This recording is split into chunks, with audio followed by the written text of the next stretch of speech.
اعوذ باللہ من الشیطان الرجیم، بسم اللہ الرحمن الرحیم۔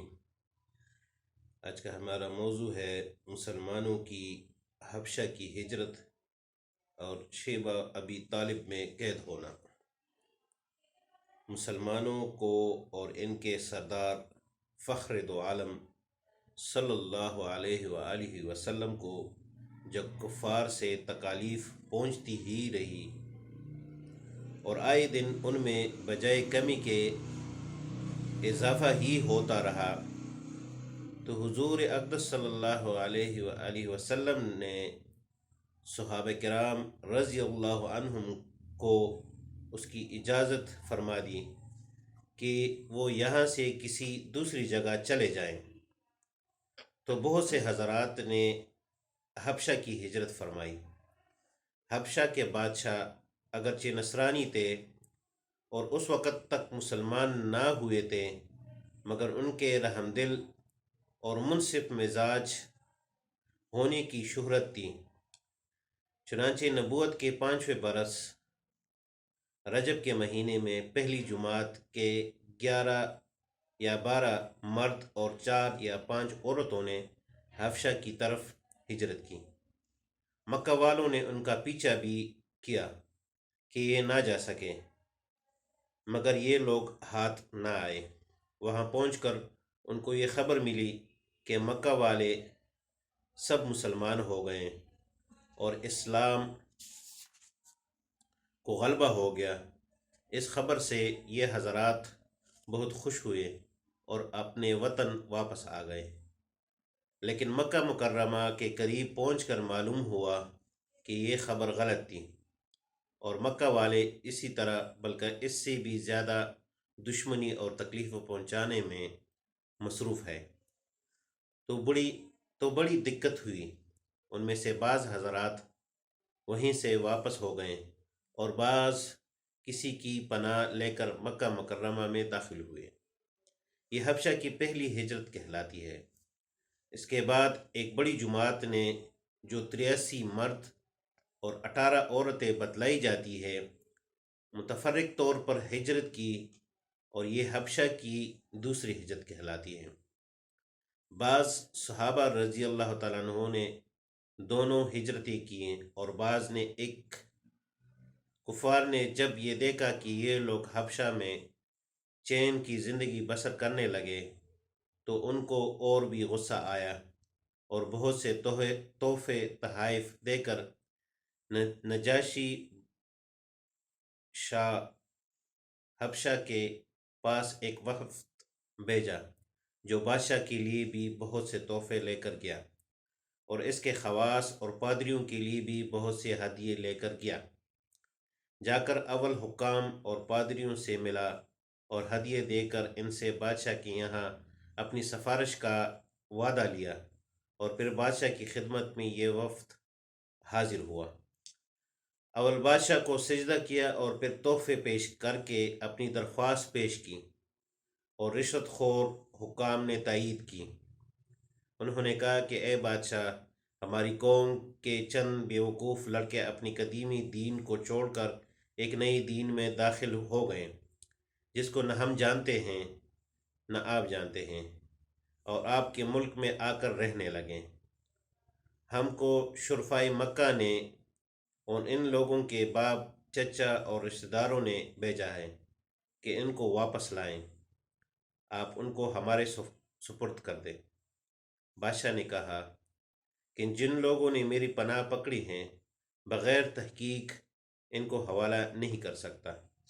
اول ان سے بلا کر تحقیق کر لوں، اگر یہ صحیح ہوا تو حوالہ کر دوں گا۔ چنانچہ مسلمانوں کو بلایا گیا۔ مسلمان اول بہت پریشان ہوئے، کیا کرے، مگر اللہ کے فضل نے مدد کی اور ہمت سے یہ طے کیا کہ چلنا چاہیے اور صاف بات کہنا چاہیے۔ بادشاہ کے یہاں پہنچ کر سلام کیا۔ کسی نے اعتراض کیا کہ تم نے بادشاہ کو آداب شاہی کے موافق سجدہ نہیں کیا۔ ان لوگوں نے کہا، ہم کو ہمارے نبی صلی اللہ علیہ وسلم نے اللہ کے سوا کسی کو سجدہ کرنے کی اجازت نہیں دی۔ اس کے بعد بادشاہ نے ان سے حالات دریافت کیے۔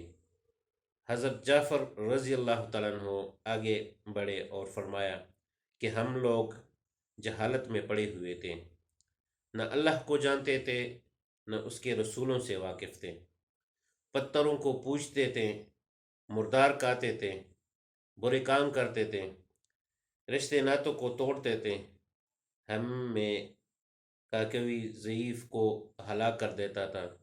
ہم اسی حال میں تھے کہ اللہ نے اپنا ایک رسول بھیجا جس کی نسب کو، اس کی سچائی کو، اس کی امانت داری کو، پرہیزگاری کو ہم خوب جانتے ہیں۔ اس نے ہم کو ایک اللہ وحدہ لا شریک لہو کی عبادت کی طرف بلایا اور پتھروں اور بتوں کے پوجنے سے منع فرمایا۔ اس نے ہم کو اچھے کام کرنے کا حکم دیا، برے کاموں سے منع کیا۔ اس نے ہم کو سچ بولنے کا حکم دیا، امانت داری کا حکم دیا، صلہ رحم کا حکم دیا، پڑوسی کے ساتھ اچھا برتاؤ کرنے کا حکم دیا، نماز روزہ صدقہ خیرات کا حکم دیا اور اچھے اخلاق تعلیم کیے۔ زنا، بدکاری، جھوٹ بولنا، یتیم کا مال کھانا، کسی پر تہمت لگانا اور اس قسم کے برے اعمال سے منع فرمایا۔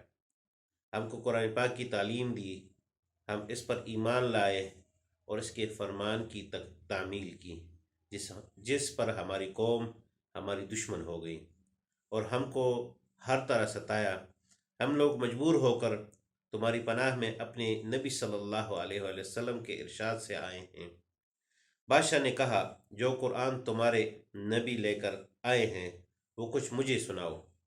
حضرت جعفر رضی اللہ تعالی عنہ نے سورہ مریم کی اول کی آیاتیں پڑھی، جس کو سن کر بادشاہ بھی رو دیا اور اس کے پادری بھی جو کثرت سے موجود تھے سب کے سب اس قدر روئے کہ داڑیاں تر ہو گئی۔ اس کے بعد بادشاہ نے کہا کہ خدا کی قسم، یہ کلام اور جو کلام حضرت موسیٰ علیہ السلام لے کر آئے تھے ایک ہی نور سے نکلے ہیں، اور ان لوگوں سے صاف انکار کر دیا کہ میں ان کو تمہارے حوالے نہیں کر سکتا۔ وہ لوگ بڑے پریشان ہوئے کہ بڑی ذلت اٹھانا پڑی۔ آپس میں صلاح کر کے ایک شخص نے کہا کہ کل میں ایسی تدبیر کروں گا کہ بادشاہ ان کی جڑ ہی کاٹ دے۔ ساتھیوں نے کہا بھی کہ ایسا نہیں چاہیے، یہ لوگ اگرچہ مسلمان ہو گئے مگر پھر بھی رشتہ دار ہے، مگر اس نے نہ مانا۔ دوسرے دن پھر بادشاہ کے پاس گئے اور جا کر کہا کہ یہ لوگ حضرت عیسیٰ علیہ السلام کی شان میں گستاخی کرتے ہیں، ان کو اللہ کا بیٹا نہیں مانتے۔ بادشاہ نے پھر مسلمانوں کو بلایا۔ صحابہ رضی اللہ تعالیٰ عنہ فرماتے ہیں کہ دوسرے دن کے بلانے سے ہمیں اور بھی زیادہ پریشانی ہوئی۔ بہرحال گئے۔ بادشاہ نے پوچھا کہ تم حضرت عیسیٰ علیہ السلام کے بارے میں کیا کہتے ہو؟ انہوں نے کہا، وہی کہتے ہیں جو ہمارے نبی پر ان کی شان میں نازل ہوا کہ وہ اللہ کے بندے ہیں، اس کے رسول ہے، اس کی روح ہے اور اس کے کلمہ ہے، جس کو خدا نے کنواری اور پاک مریم کی طرف ڈالا۔ نجاشی نے کہا کہ حضرت عیسیٰ علیہ السلام بھی اس کے سوا کچھ نہیں فرماتے۔ پادری لوگ آپس میں کچھ چخ کرنے لگے۔ نجاشی نے کہا، تم جو چاہے کہو۔ اس کے بعد نجاشی نے ان کے تحفے واپس کر دیے اور مسلمانوں سے کہا، تم امن سے ہو، جو تمہیں ستائیں اس کو تاوان دینا پڑے گا، اور اس کا اعلان بھی کرا دیا کہ جو شخص ان کو ستائے گا اس کو تاوان دینا ہوگا۔ خمیس اس کی وجہ سے وہاں کے مسلمانوں کا اکرام اور بھی زیادہ ہونے لگا اور اس وفد کو ذلت سے واپس آنا پڑا۔ تو پھر کفار مکہ کا جتنا بھی غصہ جوش کرتا ظاہر ہے، اس کے ساتھ ہی حضرت عمر رضی اللہ تعالیٰ عنہ کے اسلام لانے اور ان کے کو بھی اور جلا کر رکھا تھا۔ وہ ہر وقت اس فکر میں رہتے تھے کہ لوگوں کا ان سے ملنا جلنا بند ہو جائے اور اسلام کا چراغ کسی طرح بجھے۔ اس لیے سرداران مکہ کی ایک بڑی جماعت نے آپس میں مشورہ کیا کہ اب کلم کلا محمد صلی اللہ علیہ وآلہ وسلم کو قتل کر دیا جائے۔ لیکن قتل کر دینا بھی آسان کام نہ تھا، اس لیے کہ بنو ہاشم بھی بڑے جتے اور اونچے طبقے کے لوگ شمار ہوتے تھے، اور اگرچہ اکثر مسلمان نہیں ہوئے تھے، لیکن جو مسلمان نہیں تھے وہ بھی حضور صلی اللہ علیہ وسلم کے قتل ہو جانے پر آمادہ نہیں تھے۔ اس لیے ان سب کفار نے مل کر ایک معاہدہ کیا کہ سارے بنو ہاشم اور بنو المطلب کا بائیکاٹ کیا جاوے، نہ ان کو کوئی شخص اپنے پاس بیٹھنے دیں، نہ ان سے کوئی خرید و فروخت کرے، نہ بات چیت کرے، نہ ان کے گھر جائے، نہ ان کو اپنے گھر میں آنے دے، اور اس وقت تک صلح نہ کی جائے جب تک کہ وہ حضور صلی اللہ علیہ وسلم کو قتل کے لیے حوالہ نہ کر دیں۔ یہ معاہدہ زبانی ہی گفتگو پر ختم نہیں ہوا، بلکہ یکم محرم 8 کو ایک معاہدہ تحریر لکھ کر بیت اللہ میں لٹکایا گیا تاکہ ہر شخص اس کا احترام کرے اور اس کو پورا کرنے کی کوشش کرے، اور اس معاہدے کی وجہ سے 3 برس تک یہ سب حضرات دو پہاڑوں کے درمیان ایک گھاٹی میں نظر بند رہے کہ نہ کوئی ان سے مل سکتا تھا، نہ یہ کسی سے مل سکتے تھے، نہ مکہ کے کسی آدمی سے کوئی چیز خرید سکتے تھے، نہ باہر سے آنے والے کسی تاجر سے مل سکتے تھے۔ اگر کوئی شخص باہر نکلتا تو پیٹا جاتا، اور کسی ضرورت کا اظہار کرتا تو صاف جواب پاتا۔ معمولی سامان غلہ وغیرہ جو ان لوگوں کے پاس تھا وہ کہاں تک کام دیتا۔ آخر فاقوں پر فاقے گزرنے لگے، اور عورتیں اور بچے بھوک سے بے تاب ہو کر روتے اور چلاتے، اور ان کے اعزا کو اپنی بھوک اور تکالیف سے زیادہ بچوں کی تکالیف ستاتے۔ آخر 3 برس کے بعد اللہ عزت کے فضل و کرم سے وہ صحیفہ دیمک کی نظر ہوا، اور ان حضرات کی یہ مصیبت دور ہوئی۔ 3 برس کا زمانہ ایسے سخت بائیکاٹ اور نظر بندی میں گزرا، اور ایسی حالت میں ان حضرات پر کیا کیا مشقتیں گزری ہوں گی وہ ظاہر ہے، لیکن اس کے باوجود صحابہ کرام رضی اللہ عنہم اجمعین نہایت ثابت قدمی کے ساتھ اپنے دین پر جمے رہے، بلکہ اس کی اشاعت فرماتے رہے۔ فائدے میں لکھتے ہیں یہ تکالیف اور مشقتیں ان لوگوں نے اٹھائی ہیں جن کی آج ہم نام لیوا کہلاتے ہیں، اور اپنے کو ان کا متبع بتلاتے ہیں، اور سمجھتے ہیں ہم لوگ ترقی کے باب میں صحابہ کرام رضی اللہ عنہ اجمعین جیسے ترقیوں کے خواب دیکھتے ہیں، لیکن کسی وقت ذرا غور کر کے یہ بھی سوچنا چاہیے کہ ان حضرات نے قربانیاں کتنی فرمائی، اور ہم نے دین کی خاطر، اسلام کی خاطر، مذہب کی خاطر کیا کیا۔ کامیابی ہمیشہ کوشش اور صحیح کے مناسب ہوتی ہیں۔ ہم لوگ چاہتے ہیں کہ عیش و آرام، بددینی اور دنیا طلبی میں کافروں کے دوش بدوش چلیں، اور اسلامی ترقی ہمارا ساتھ ہو، یہ کیسے ہو سکتا ہے؟